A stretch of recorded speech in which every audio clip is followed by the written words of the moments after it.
What is going on, everybody? Welcome to today's video. It's probably going to upset you if you're new to the channel. I'm just going to give you the forewarning in advance because basically I come on here, I speak my mind.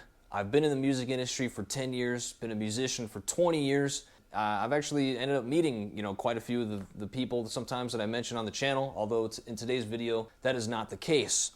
But with that being said, I'm basically validating why I come on here with strong opinions about certain things in regards to some of these artists and the music industry in general.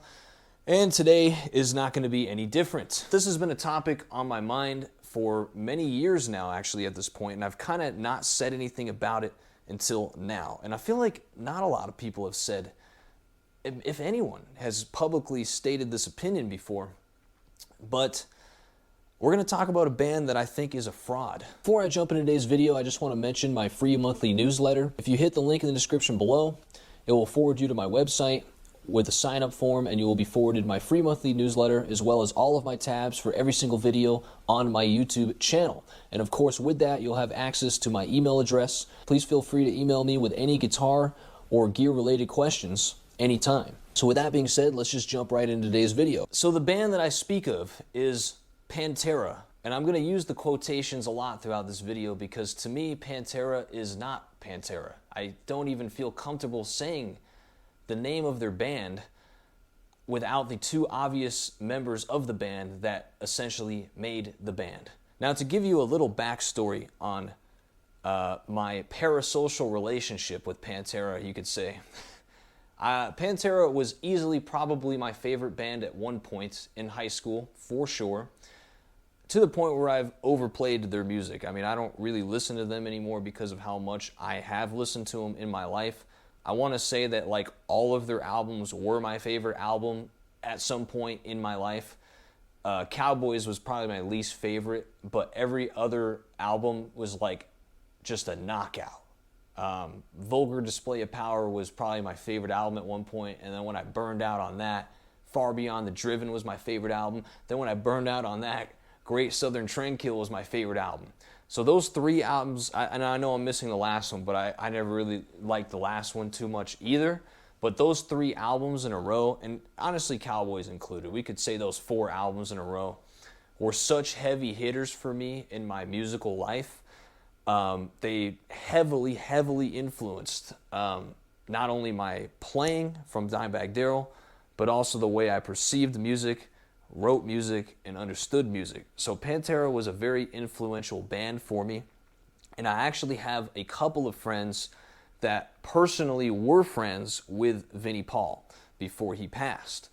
So I kind of have a little bit of insight to his view of how things were through the grapevine, basically. So I obviously can't really say like, oh, I know these things for sure. But it does give me a little bit of perspective just from other people that I know that have known them or Vinnie Paul rather, over the years. So I will basically start from, when I heard about the Pantera reunion. Now, as maybe not a lot of people can remember, that this reunion actually went through a few iterations before it became a celebratory experience. I remember it started out with Phil Anselmo and Rex Brown essentially saying they're going to do a Pantera reunion, and then people got kind of mad. Not like outraged, though. I feel like it was just like they were kind of mad, and they were like, okay, maybe we shouldn't do that.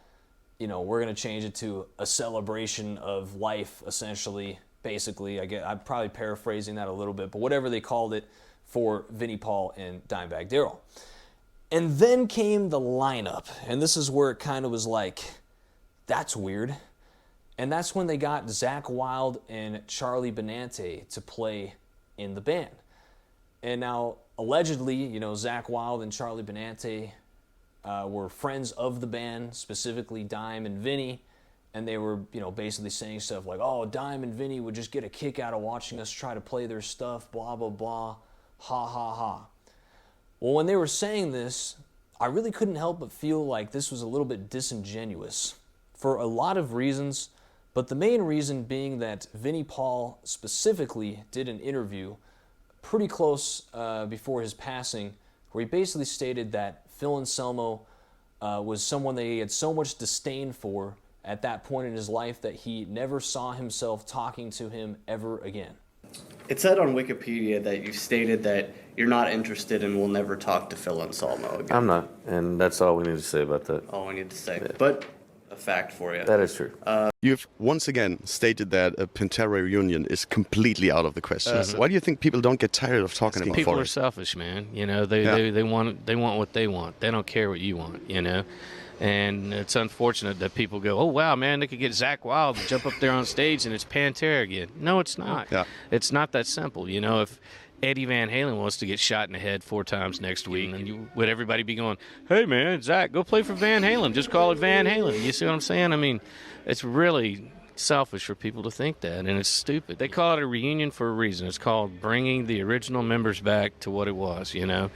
So there's a lot of these things that they call reunions that aren't really reunions. They got one dude from the band floating around in them, you know. I mean, so to me, this really felt like a cash cow for Phil Anselmo and Rex Brown. Now, I realized they had to, I believe, get permission from the estates of the Abbott brothers to be able to, you know, do this reunion tour or tours or whatever project, if you want to call it that.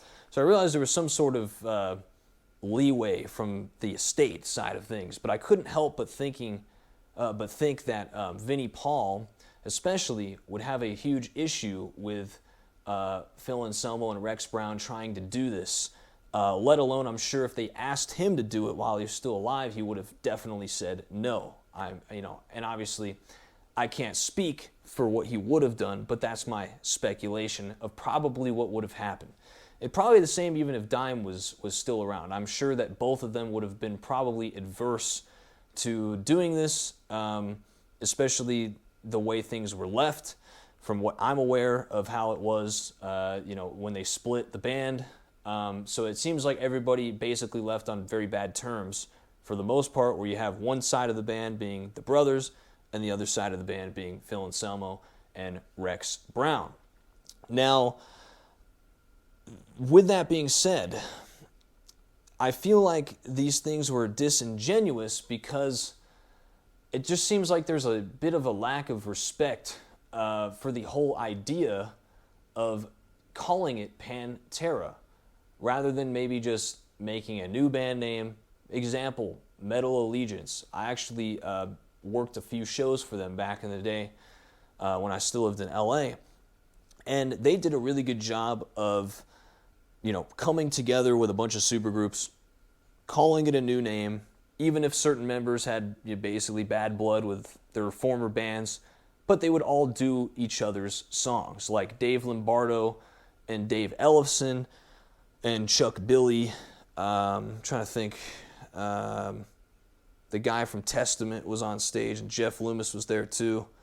And they would do like Raining Blood, right? And that was like, Dave Lombardo's band. And then they would do a Megadeth song, and then they would do a Testament song, and etc. Like it goes on.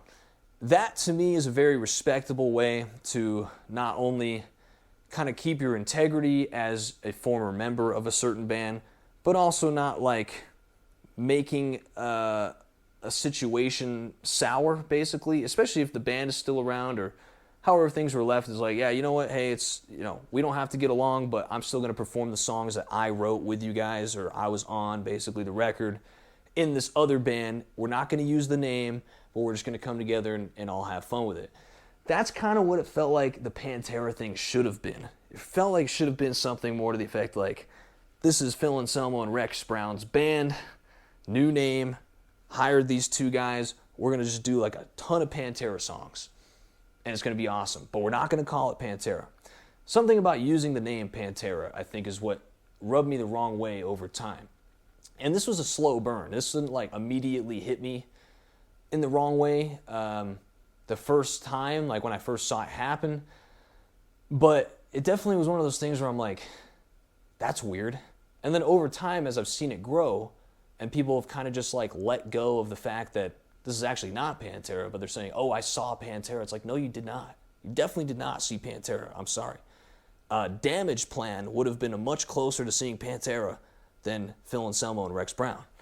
personal opinion, of course. I'm sure that will offend some, but that is my opinion. So let's just put this into comparison. Van Halen. They kind of are dealing with the same dilemma right now. Another band that a reunion is probably never going to happen. Now, that's a band where obviously more members are around than not, but the main person who literally has made that band what it is not here anymore, that being Eddie Van Halen. That's like saying this is a Van Halen reunion without Eddie Van Halen. Literally makes zero sense. The only justification that I can think of that would be okay to see live for Van Halen, if Wolfgang Van Halen played all of his dad's parts, that would be the only justification I could see. It's kind of like Dweezil Zappa doing Frank Zappa's stuff. That makes sense. Same thing with Van Halen. It could be David Lee Roth and Sammy Hagar, on stage. That would never happen. It's like there's one thing that definitely would not happen is both of them on stage together ever again. But let's say hypothetically that happened, and then you got everyone else, Alex Van Halen, Michael Anthony, and Wolfgang playing guitar. That to me, I would just say Van Halen tribute to Eddie Van Halen, something like that. It's Van Halen with his son, tribute to his dad, right? The Pantera thing just doesn't feel like it's even that much to me. There's a lot of caveats here, and it's really also the choice of personnel, because I know that Zakk Wylde and Charlie Benante have basically stated, that they were good friends with the Abbott brothers and that they would get a kick out of watching them play their material every night. But I can't help but feel that's a little bit disingenuous. Because wouldn't you want to, respect your late friends by kind of like not doing that at that point and doing like a cash grab? Because that's kind of, look, this is just how I see it, okay? I'm not saying it's right or wrong what they're doing. This is just kind of how I'm looking at it. To me, I would almost just feel like you're doing it for the money. But let's just say that's not what it is, but it probably is that, being that they're opening huge slots for Metallica. They did the Ozzy thing.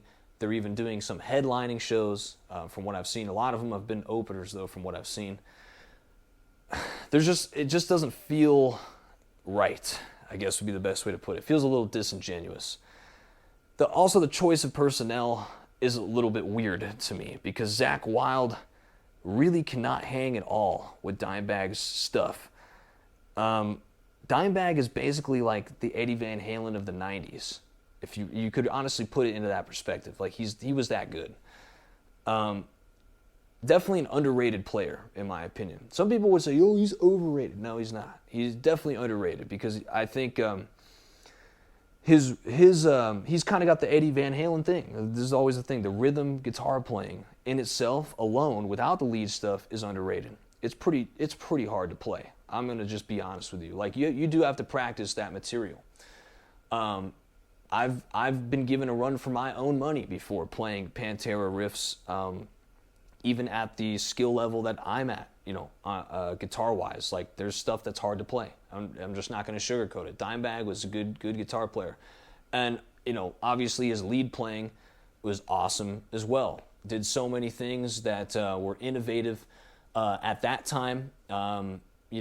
Especially like the whammy bar thing. I actually think that's underrated as well, because at that point in time, the whammy bar was so overused, but Dimebag still made it original again, like with what he was doing with it. So even that stuff is like the nuanced things. He did so many innovative things. So really, you just can't be copied. And obviously the same thing with his amp tones, using the Randall and stuff like that. It's like, you just can't even copy that tone. It's like, and the fact that he was doing that then with solid state stuff before that was even popular to do, another innovation in itself. There's so many things that go into that, where basically Dimebag Darrell, in a sense, single-handedly helped transition metal into basically what it is now.